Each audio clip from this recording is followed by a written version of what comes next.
Welcome to IBM Think 2023.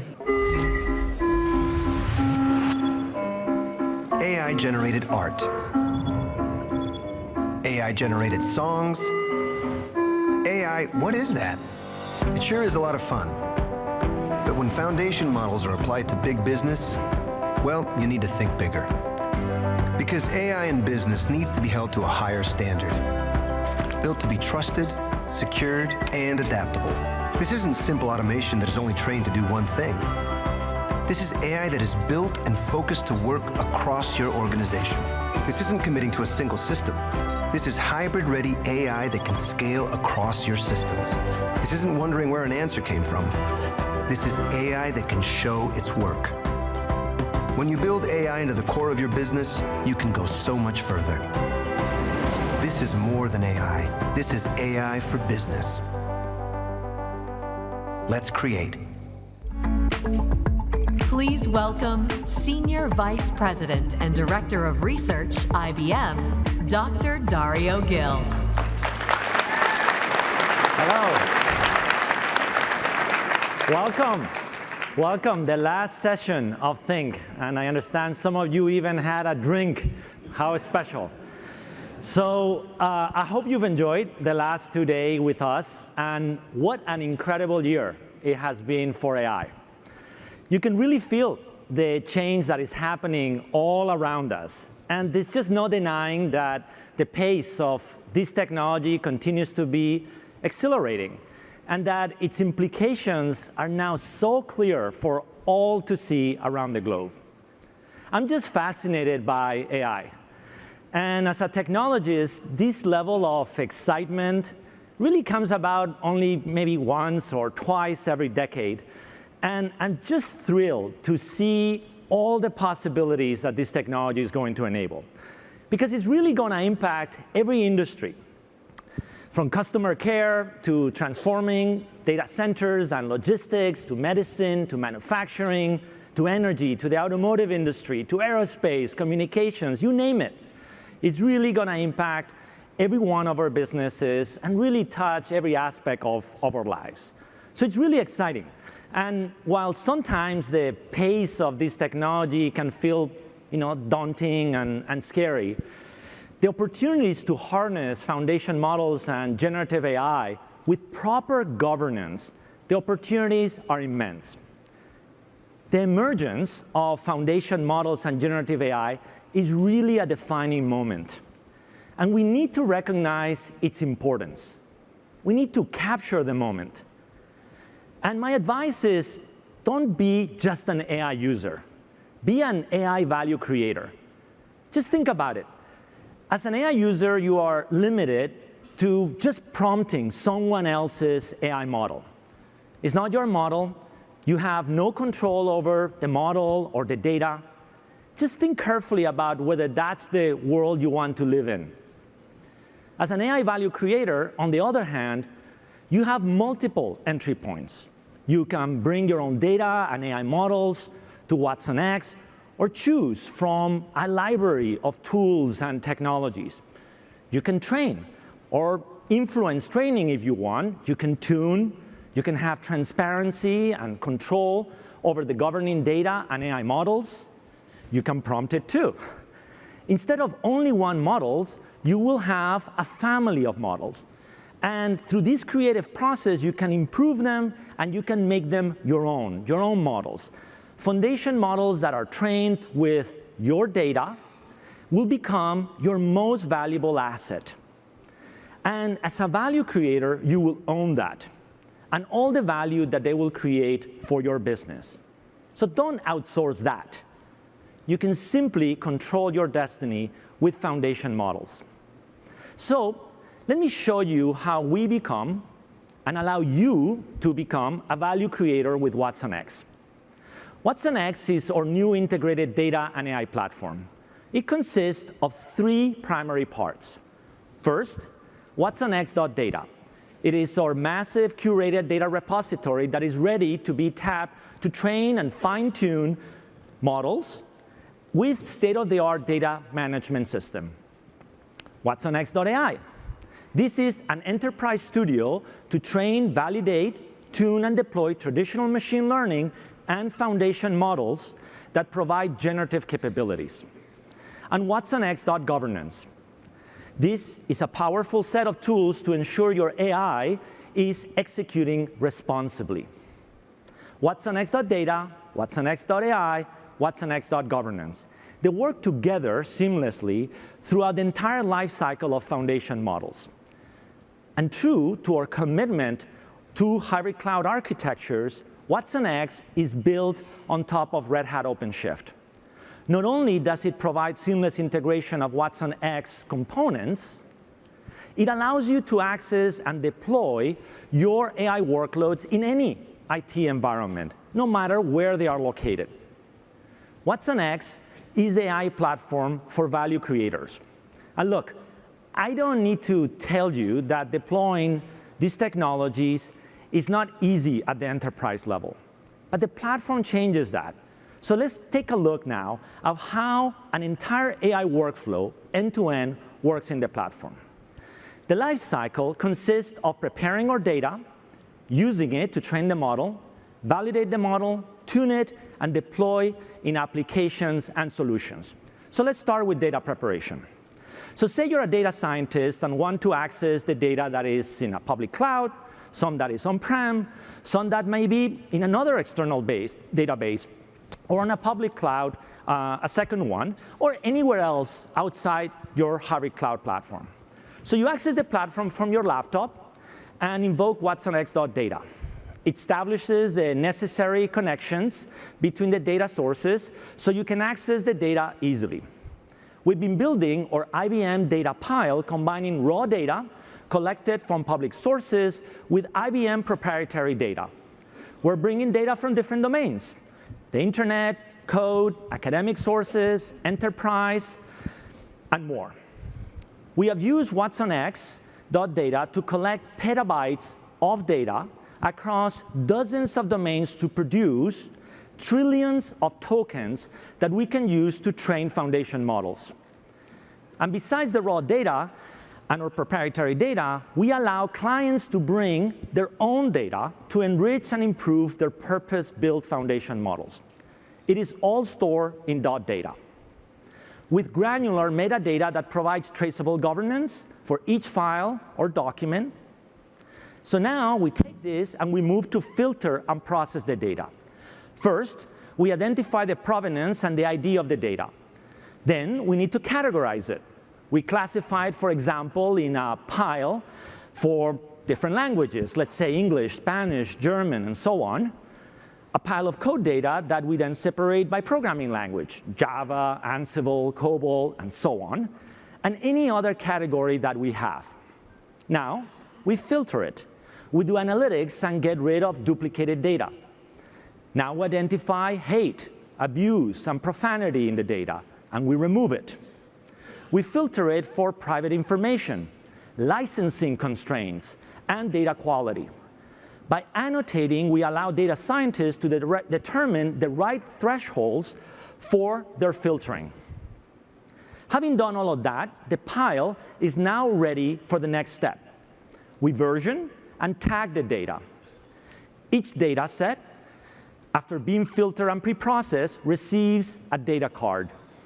The data card has the name and the version of the pile, specifies its content, and filters that have been applied to it, and any other relevant content to make it easy to manage and track different choices that of the work and the right subsets of the data that we've used to develop the foundation models. Now, we can have multiple data piles.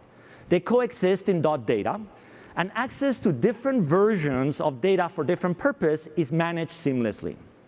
So we're now ready to take the pile and start training our model. This is step 2 in our AI workflow. So we move from .data to .ai and start by picking a model architecture from the 5 families that IBM provides. These are bedrock of models, and they range from encoder-only, encoder-decoder, decoder-only, and other novel architectures. So let's pick the encoder-decoder sandstone to train the model. and pick a target data pile version from the piles that is in .data. .ai allows training with computing resources across the hybrid cloud. In this case, it runs on IBM Vela. Vela is a first-of-a-kind cloud-native AI supercomputer that we built last year. It gives you bare metal performance in the cloud with a virtualization overhead that is less than 5%. And we're making it available as a service. watsonx.ai autoscales the resources for the training being done. And the first thing that we need to do is to tokenize the data according to the requirements of the model. So we first query the data using the version ID for the pile we want to use. That materializes a copy of the data set on Vela for tokenization. What this means is that, for example, if we're building a large language model, the sentences in the data are broken into tokens. And this process can create trillions of them. And we use the tokens to train the model. Now, training is a very complex and time-consuming task. It can require dozens, hundreds, even thousands of GPUs and can take days, weeks, and even months. Training in Watson.ai takes advantage of the best open source technology out there to simplify the user experience. Built on Codeflare, using PyTorch and Ray, it also integrates Hugging Face to bring you a rich variety of open formats. Once training is done, the model is ready for validation. So for each model we train, we run an extensive set of benchmarks to evaluate the model quality across a wide range of metrics. Once the model passes all the thresholds across the benchmarks, it is packaged and marked as ready for use. For each model, we create a model card that lists all the details of the model. We will have many different models trained on different piles with different target goals.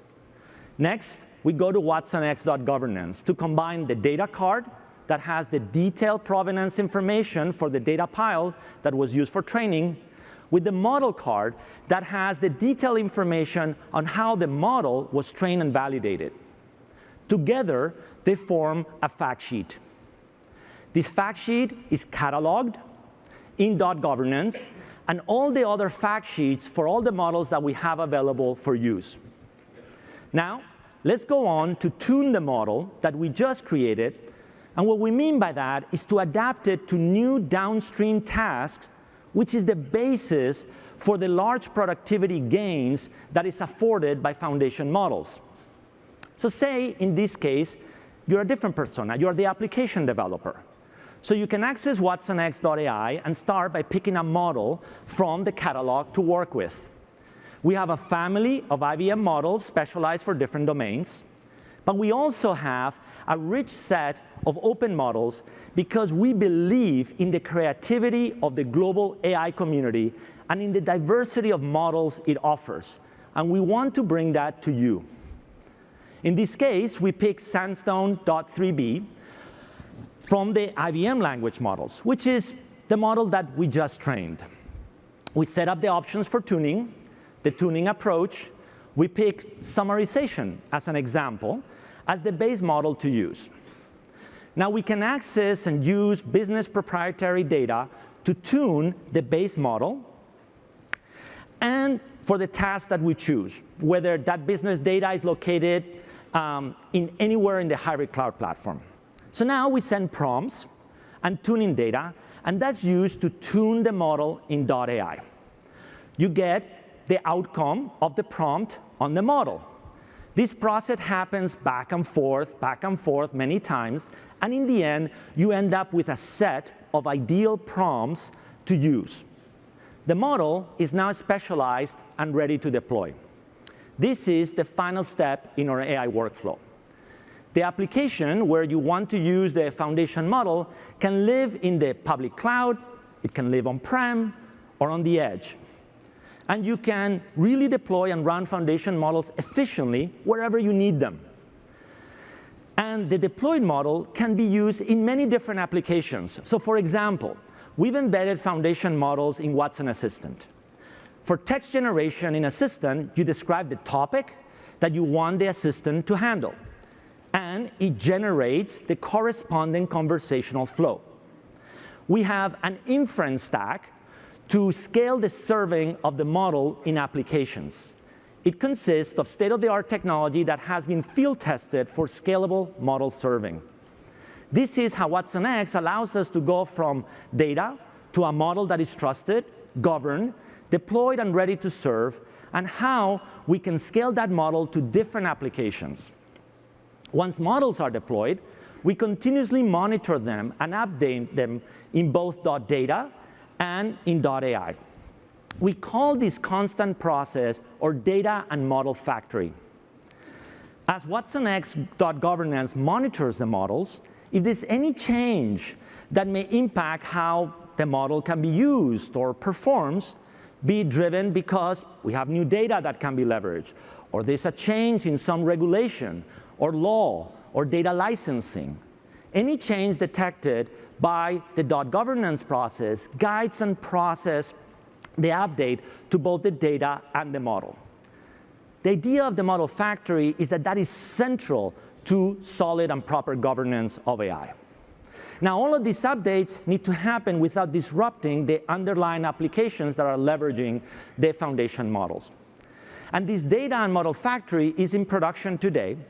We have already produced over 20 models across modalities like language, code, geospatial, and chemistry, and spanning different sizes of models from hundreds of millions to billions of parameters.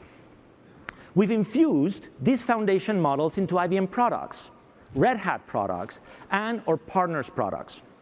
At IBM, over 12 foundation models are powering our IBM NLP library, which is used in over 15 IBM products and is available to ISVs.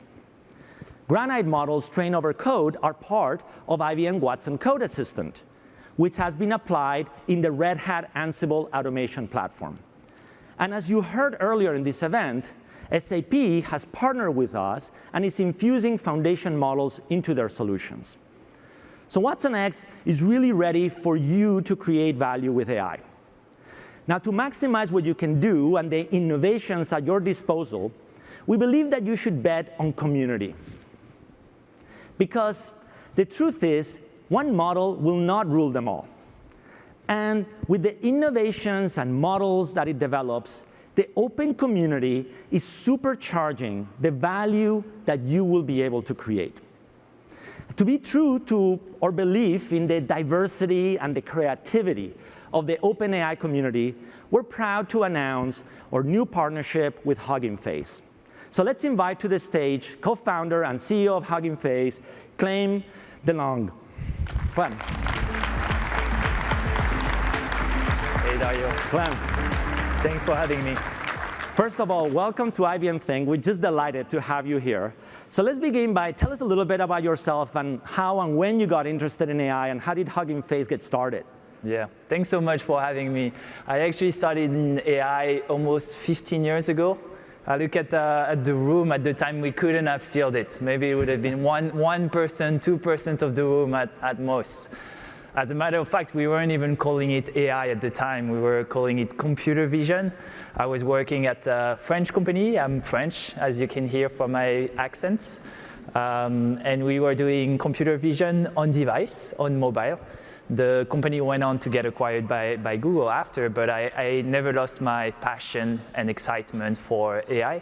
So 7 years ago, with my co-founders, Julien and Thomas, we gathered around this passion for AI and started Hugging Face, right? What you see on my t-shirt, basically. We started with something completely different. We worked on conversational AI for 3 years. And as it sometimes happened for startups, the underlying platform and technology ended up more useful than the end product. When we started to release part of it on GitHub, we started to see open source contributors joining us. We started to see scientists sharing models on the platform, leading to what Hugging Face is today. So I mentioned the power and the creativity of the open community creating an AI. just share with us some statistic. How big is it? How much energy is there in that community, and how much should we expect in that creativity available to all of us? Yeah, the energy in open source AI is insane these days. Just a few weeks ago, I was in San Francisco. I tweeted that I would be around and that we could do some sort of a small get-together for open source AI people. We thought we would get maybe a few dozen, few hundred people. And the more the days came, the more people ended up joining. We had to change locations 3 times to something at the end almost as big as that. We had 5,000 people. People started calling it the Woodstock of AI. So that's just an example. We're competing with that as the Woodstock of AI. Just a proof of how vibrant the open source AI community is. We're seeing the same thing on Hugging Face, right? Since we started on the platform 4 years ago, we grew to now having over 15,000 companies using the platform, including very large companies like Google, like Meta, like Bloomberg, all the way down to smaller companies like Grammarly, for example. And collectively, they have shared over 250,000 open models on the platform, 50,000 data sets, and over 100,000 open demos. Just last week, 4,000 new models have been shared on the platform. So that shows you kind of like the magnitude and energy in open source AI community. Just think about that. 4,000 models in 1 week. So one of the myth-busting things that we were chatting about is that element of one model will not rule them all. Right? There's going to be a huge amount of innovation that is happening from so many sources. So perhaps you could share with us, what are some examples of innovation that you've seen? We've seen scale, but what are some examples that really caught your eye or you thought were particularly powerful? Yeah, I mean, it's interesting because since the release of ChatGPT, right, and some people have said, okay, ChatGPT is the model to rule them all, 100,000 new models have been added on Hugging Face, right? And obviously, companies, they don't train models just to train models, right? They would prefer not to do it because it costs money to train models. But the truth is, if you look at how AI is built, when you can build smaller, more specialized, customized models for your use cases, they end up being cheaper, they end up being more efficient, and they end up being better for your use case, right? Just the same way every single technology company learned how to write code, right? And to have a different code base than their competitors or than companies in other fields. We're seeing the same thing for AI, right? Every single company needs to train their own models, optimize their own models, learn how to run these models at scale. Every single company needs to build their own ChatGPT, because if they don't, they won't be able to differentiate. They won't be able to create the unique technology value that they've been building for their customers, and they'll lose control, right, if they start outsourcing it. So that's what we're seeing on Hugging Face and in the ecosystem as a whole. It's back to this philosophy of don't just be a prompt tuner user, right? Be a value creator with all of this. So let's talk about our partnership for a minute. Why are you excited about bringing the power of all of this community into watsonx in the context now of an enterprise need and meeting the needs of our clients that are here or listening? Yeah, obviously, Hugging Face and IBM share a lot of the same DNA, right, around open source, open platform, kind of like providing extensible tools for companies. For me, one of the most iconic collaboration partnership of the last decade is IBM plus Red Hat. And hopefully, we're just at the beginning of it, but with this collaboration, we can do the same thing for AI. I think with this integration between watsonx and Hugging Face, you kind of like get the best of both worlds in the sense that you get the cutting edge and the community and the numbers of models, data sets, apps of the Hugging Face ecosystem.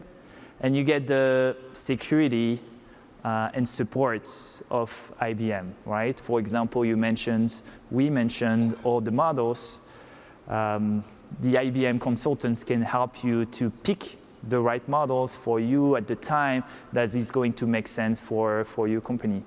So you really get kind of like the perfect mix to get to what we were saying, meaning every one of you being able to build your own internal ChatGPT. So tell us, this is just great. I'm just delighted about those opportunities. And so tell us a little bit about what's next for Hugging Face. When you look over the next year or so, what excites you the most? Many, many exciting things for us. We've seen a lot of adoption, a lot of companies using us for text, for audio, for image. And now we're starting to see that expand to other domains. For example, we're seeing a lot of video right now. We're seeing a lot of recommender systems. We're seeing a lot of time series. We're studying a lot of biology, chemistry. We're really excited about it. We think ultimately AI is the new default to build all features, all workflows, all products. It's kind of like the new default to build all tech. So we're excited for this expansion to other domains. Also, we're seeing a lot of work around chaining different models. And in fact, at Hugging Face, we released today Transformers Agents, which is a way to chain different models to build more complex systems that are achieving kind of like better capabilities. These are some of the things that we're the most excited about. So a lot there. So thank you, Clem. Thank you so much. And congratulations. Thanks. Thank you. So well, you saw how the platform works to enable the foundation model creation workflow end-to-end. And we talked about data. We talked about model architectures, the compute infrastructure, the models themselves, the importance of the open community. So now let me show you how to use and how you would experience watsonx. And we're going to go inside the studio, inside watsonx.ai.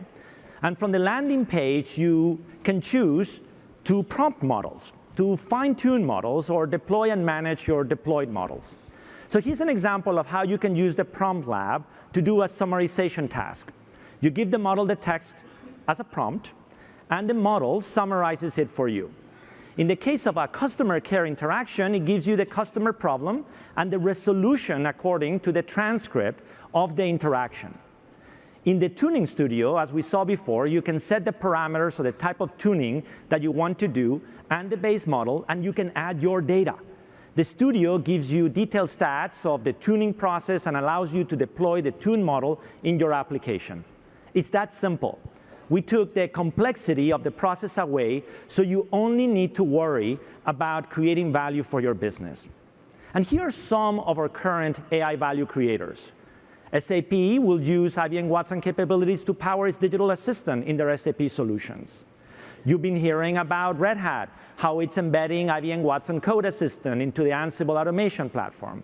BBVA is bringing their enterprise data to use with their own foundation model for natural language. Moderna is applying IBM's foundation models to help predict potential mRNA medicines. NASA is using our language models together with geospatial models we've created together to improve our scientific understanding and response to Earth and climate-related issues. And Wix is using foundation models to gain novel insights for customer care as they meet the needs of their customers. So what I encourage you is to join them and embrace the age of value creation with AI. A year ago, I stood on a stage just like this, closing Think.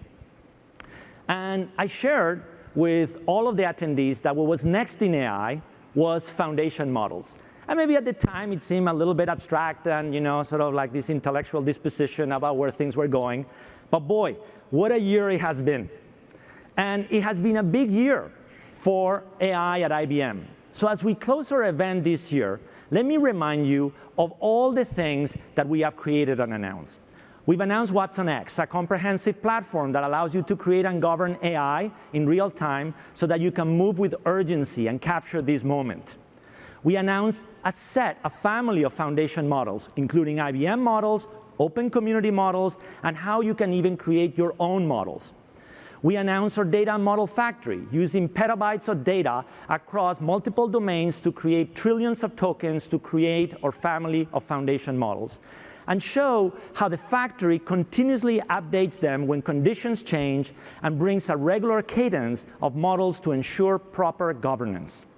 We told you about products where we have infused our foundation models, over 15 of them, including digital labor, Red Hat, products like Ansible Automation Platform, our partner products like SAP Solutions. We announced important collaborations to advance AI and bring it to the enterprise, Hugging Face, and long-standing collaborations and initiatives like PyTorch and Ray. We showed you some of the organizations that have become AI value creators with us. We're bringing IBM Vela, or cloud-native AI supercomputer, to train foundation models with bare metal performance while giving us the flexibility of the cloud. And we announced that we're making it available as a service. Last year, we launched the Telum in Z16. It's an engineering marvel, and IBM's first processor to have on-chip accelerator for AI inferencing. It can process 300 billion inferences per day with 1 millisecond latencies. This means that now you can infuse AI into every transaction in Z16 for applications like fraud detection and others in real time. Using the same core architecture as Telum, we built the IBM Research AIU, which is optimized to give superior performance for foundation models and enable with the Red Hat software stack. And at IBM Research, we are incubating powerful AIU systems designed and optimized for enterprise AI inference and tuning. So a truly fantastic year, and this is just the start of all the amazing things that we're building and developing for you and that we will be sharing with you in the coming years. So today, more than ever before, it's important to have a business strategy in AI. And in closing, as you think about how to harness foundation models for your business, let me offer you some tips to consider. First, act with urgency. This is a transformative moment in technology. Be bold and capture the moment. Second, be a value creator. Build foundation models on your data and under your control. They will become your most valuable asset. Don't outsource that, and don't reduce your AI strategy to an API call. Third, bet on community. Bet on the energy and the ingenuity of the OpenAI community.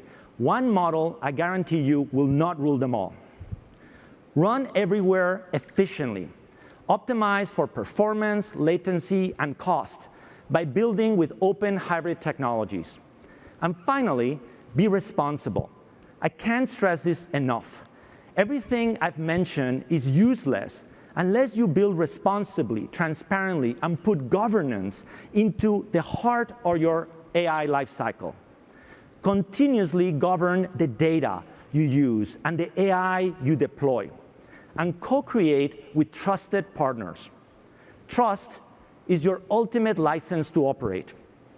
If you map your AI business strategy against these recommendations, you will be in a prime position to do amazing things with foundation models and generative AI. We have built watsonx so that you can do just that. And I hope you join us, because we cannot wait to get started on this journey with you. Thank you.